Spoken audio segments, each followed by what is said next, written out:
everybody, what is going on? I am Maximus Rex and this is Big Baby Reviews. Today is Greg Capullo Day. We're taking a look at X-Force issue number 18, cover dated January 1993. The final chapter, as the cover says, of Executioner's Song, the 12th part of the whole crossover that I've not been looking at each part, only the Greg Capullo specific issues. This is the last of them within the crossover. What a doozy it is. The cover definitely promising what we're going to see inside this book. Most of this book being a slugfest, the final conflict between Strife and Cable. And yeah, pretty striking cover. As I've talked about artistically, you know, I feel like Greg Capullo and his inker are really kind of growing into this X-Men image style of hatching, you know, and making it their own now, not just it looking like they're trying to kind of copy what Jim Lee and Rob Liefeld were doing, but really making it their own. And this issue definitely goes a long way towards that. So let's have a look inside. There's some great art here.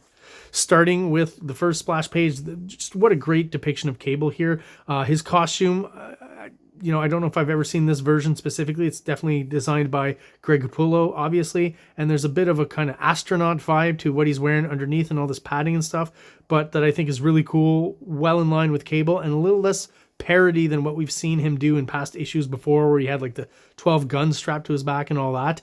He's found a way to just kind of make it a little bit cooler here, not taking the piss out of, you know, Rob Liefeld's designs as much as he did originally when he came onto X-Force. Just a great shot here, Cable. And yeah, just something about this design that I really enjoy. You know, maybe one of the first, Greg Capullo being one of the first artists after Rob Liefeld tasked in, you know, designing new costumes for Cable. I don't know if he came up with that by himself or it was like the editor or the writer telling him to do that. I feel like it's more of an artistic thing more than anything else. A lot of other artists were kind of just going with whatever design Liefeld was using on Cable at that moment. And Greg Capullo really kind of making it his own, but still staying true to what we need to see with Cable, right? Big guns, grenades everywhere, pouches, shoulder pads, guns attached to his back, but just make a lot more sense, I feel, than or more of a real world feel to it than maybe what Rob Liefeld was doing. Fabian Niciezi is the writer, Greg Capullo is the penciler, Harry Candelario is the inker, Chris Eliopoulos is the letter, and Mary Jarvin's the colorist. I'm just going to say one of my favorite blues here appears a lot in the issue, so just mentioning that, this specific blue here. And the coloring on X-Force is pretty much top-notch of what Marvel was doing here in the early 90s before computer coloring. Nice saturated colors. Looks great. Of course, it's the 90s, so when you get to the second page, you got to turn the book vertically, and we get kind of a double page splash with some insert panels here, and just kind of showing you how dire the situation is. Cable coming up against Strife, who's, you know, entrapped the X-Men, or at least Jean Grey and Cyclops here. For what exact purposes, I'm not sure. I haven't read the crossover, but I mean, you know, it's typical crossover fare. Upping the ante until we get to the last chapter, and that's what we got here. But I mean, the design of this whole tower and everything, just the technology I've talked about before in past issues, Greg Capullo just really excels at that. And the scale of this shot here is just amazing. This page has some good moments here, so I like this. Stab your eyes. I'm a man. I'm my own man. I thought that dialogue was just hilarious. Very kind of macho posy. The fingers really just squared off down here. Not even fingers, almost like little towers. Kind of a John Romita Jr. thing. And I felt like he did that on the cover even a little bit, right? The fingers are very square here. So maybe taking a bit of influence from John Romita Jr.'s depiction of Cable. I've said it before, Greg Capullo and John Romita Jr. have similar aspects to their art, right? In the construction of the body and stuff. So that makes total sense to me. Just the you know, this is prototypical kind of 90s shot character, mouth agape, big gun shooting big bullets, or laser cannon, whatever that is. Just fun panel right here. Love this shot, right, where Cable kind of tackles Strife here. And here's, I'll point out panels where I've talked about before how Andy Kubert, Adam Kubert, similar styles, and even with Greg Capullo, they're all working on X titles in around the same time. So there's something, you know, very similar in their style of hatching, or how they interpret that you know, West Coast style of hatching and make it their own. As I would say, probably mentioned it before, all three of those artists, the two Kuberts, Greg Capullo, definitely stronger draftsmen than a lot of the Image guys. So that kind of shines through here. Get a bit more Wolverine, but not that much. We get Bishop, of course, who's kind of, you know, after Cable, the next newest, most popular at the time anyways, new X character, right? I don't know whatever happened to Bishop. Cable seems to have stuck around and kind of become part of the X-Men mythos and a reoccurring character, but Bishop, maybe, I mean, he was, but just, I don't think he ever reached the levels of popularity that Cable did. And I think that was kind of the intent, originally anyways. Great shot here, Cable flying back, the foreshortening is great, the squared off fingers, like I said earlier. Just the whole depiction of the conflict between Strife and Cable is just top-notch all the way throughout. Love this bit where we start to see some battle damage. So Strife, you know, using nondescript energy projections. You know, I don't even think I found out what Strife's powers are or what his power set is. You know, it's kind of ambiguous, just like a lot of 90s characters. They can just do a lot of things. And just to see now Cable, who's wearing all that padding and stuff, it's all burnt off of him, right? You see the cybernetic parts of his face have been burnt off, so the cybernetics underneath are revealed. Another book that, you know, definitely has a lot of that Terminator influence. Not a book, but a character who has that Terminator influence, right? The cyborg part of him. And these boots, right? Again, I'll repeat, I think these are pretty much the same boots John Romita Jr. was drawing in the Cable miniseries. Some more BC story here with Professor Xavier. Not that important.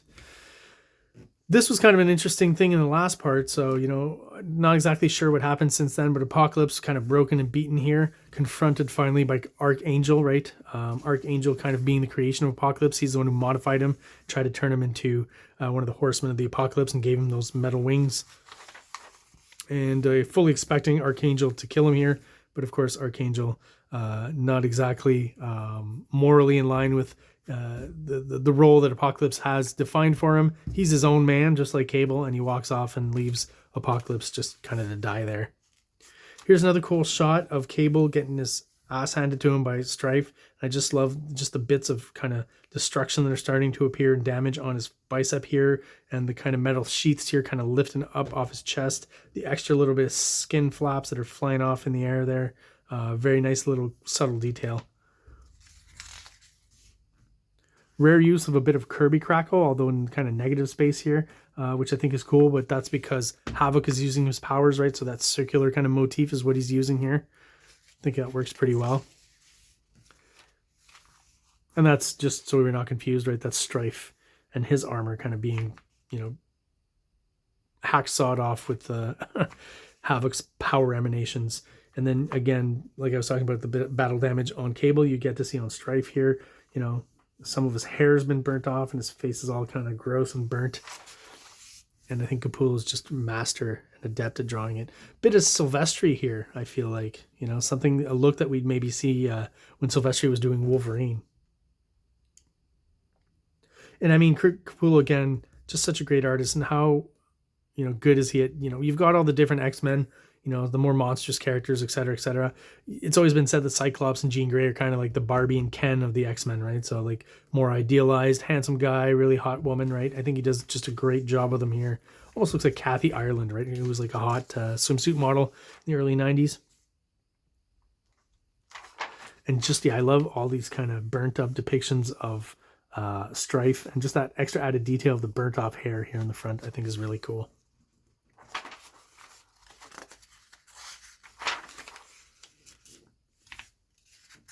So Cable's got a plan, even though he's all mangled and half dead. And basically, you know, I'm not going to go through and read there, but he's kind of planning on blowing up himself and Strife at the same time.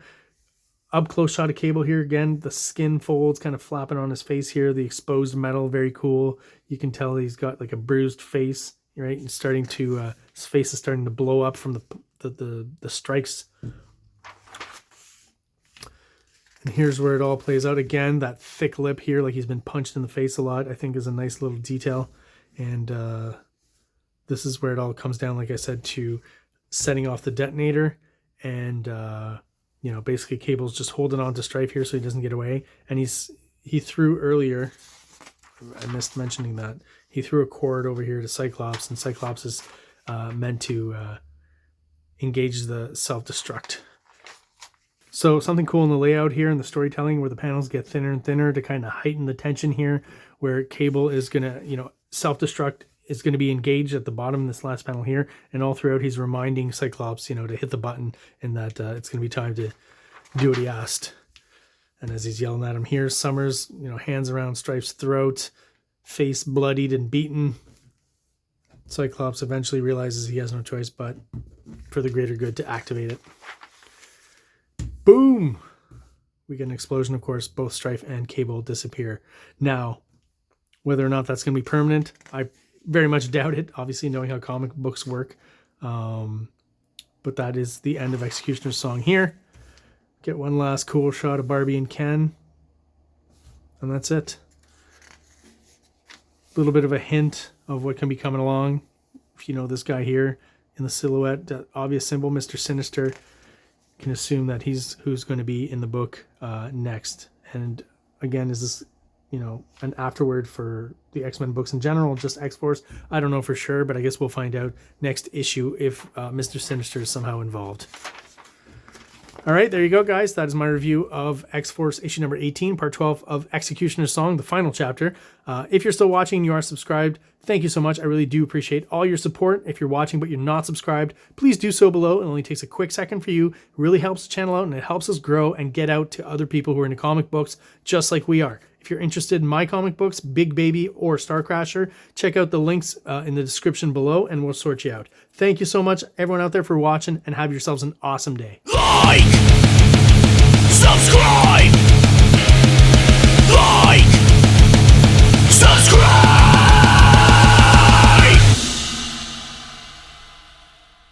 King Comics presents Big Baby, Volume 1, Issues 1 to 13, 204 pages of story and art.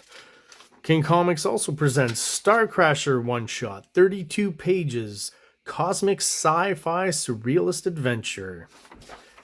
You can find these fine comics at KINGCOMICS.CA, at MaximusRex13 on Instagram, or on Facebook, MaxRex or Big Baby.